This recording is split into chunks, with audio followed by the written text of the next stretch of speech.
Hello, ladies and gentlemen. We'll be getting into it. Um, I'm making this update on Tropical Storm Dolly that's formed this morning. I've been waiting for all the models, to completely finish updating. So far we have a few different trends that have been happening alongside the storm. Including some information I talked about yesterday that wasn't quite. I had some theories, and I realized what I was talking about was a little bit bogus. It wasn't really that true. So, let's start off with um the news that National Hurricane Center has been throwing out. As you can see, here's the key messages they have for this is the 5 p.m. update of today. See, this is advisory 2. Heavy rains from Dolly or its remnants could affect the Leeward Islands late Saturday into Sunday, with possible impacts in the Virgin Islands, Puerto Rico, and Hispaniola Sunday and Monday. This heavy rain may produce flash flood, flood, flash flooding, especially in areas of higher terrain of the Leeward Islands. All right, and currently, as you can see, um, Tropical Storm Dolly is around 40 miles per hour, moving west at 22 miles per hour with central pressure of 1,007 millibars.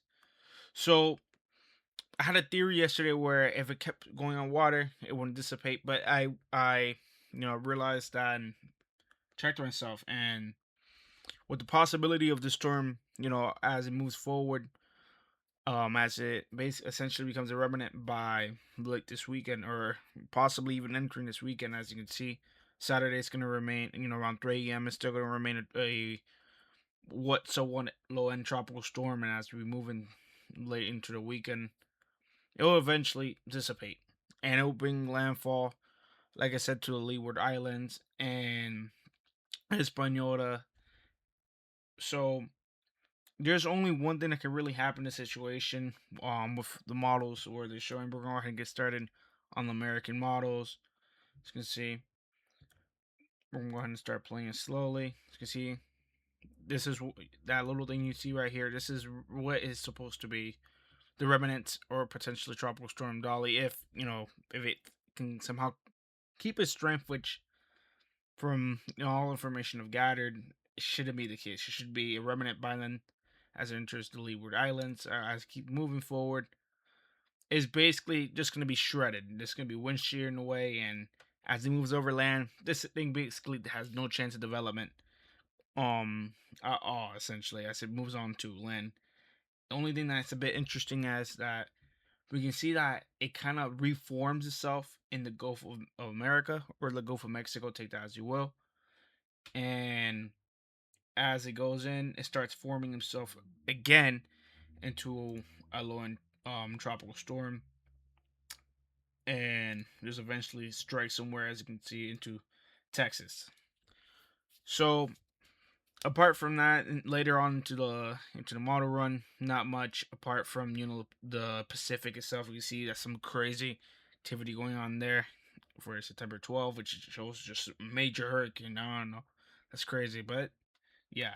But as far for the Atlantic itself, no activity after Dolly. The American model is not picking anything up whatsoever after this, which is a bit surprising because we're starting to reach essentially the peak of hurricane season. So yeah. As far as the other models, we do have something that's a little bit more interesting with the Canadian model, however, where as you can see here, as it moves forward, it doesn't directly go to the west. It actually starts curving a little bit more to the north and stays on top. It still stays on land. It's basically just right on top of the top part of Cuba, northern Cuba, as you can see right here, and then it starts making its way and strikes southeastern Florida as a medium to let me check right here just to make sure this is what the information says. But as it strikes South Florida, it has about 47 to 58 miles per hour, so making it what somewhat medium tropical storm, nothing too major, not category 1 hurricane or anything like that, just as a regular storm. That's what we have the Canadian model predicting.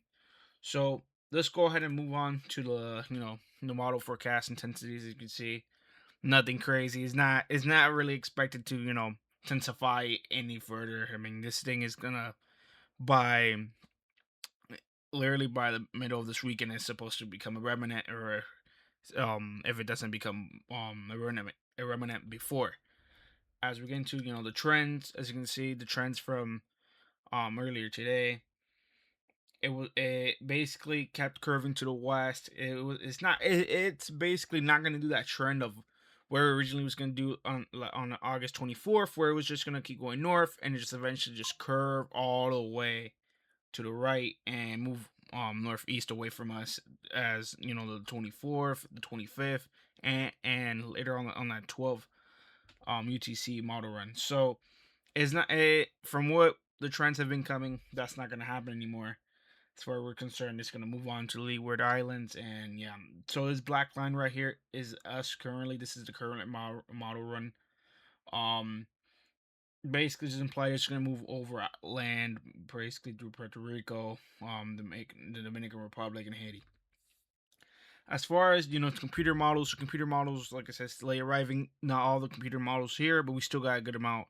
We have the American model, the hurricane models, um, multiple different models that we have here. As you can see, a lot of more models we can see here are green. That is basically gonna just shred itself into Haiti, Dominican Republic, basically as a direct hit, and all as it just brings torrential rainfall all over those countries. So far we have a little bit better of a trajectory that it can go. Now, I had a theory where it was originally just gonna do something like this, where it was gonna just keep moving forward. Hold on, and then do that correctly for whatever reason, where it could potentially just go here and intensify, but that's not gonna be the case because I mean that doesn't make sense. All right, it's gonna shred itself regardless. Now, if it stays here, this is what the Canadian model is kind of applying. It will stay. It will basically like make semi landfall on some of the countries. Basically, the borders on the countries themselves, like is implied right here. I'm clicking something that's not correct. All right. As you can see, this is the Canadian model right here. As you can see, it basically stays on top and it stays a little bit more further away from all of them until gets here's the basically the border of Haiti and Dominican Republic where they meet around here. And as it moves its way there, you see it's basically on the border, or if not, essentially on top of the top part of Cuba, and keeps moving its ways until it basically makes landfall on Key Largo, South Florida. All right.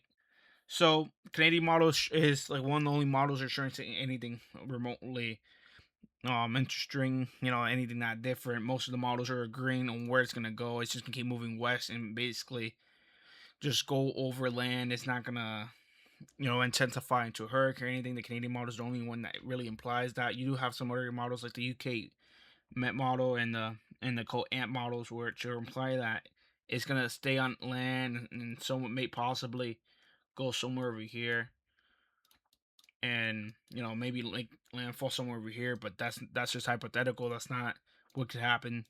Things can change from here to next week, so no one can know.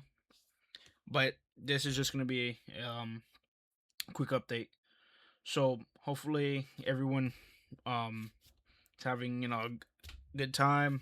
We're just gonna keep monitoring the system to see where it goes, which by the looks of everything, it doesn't look like this is gonna be anything major. This is just gonna be more of like a stronger storm essentially, not anything like a major hurricane. This is just gonna be just like just some heavy rain over the Leeward Islands, Haiti, and Dominican Republic, and onwards.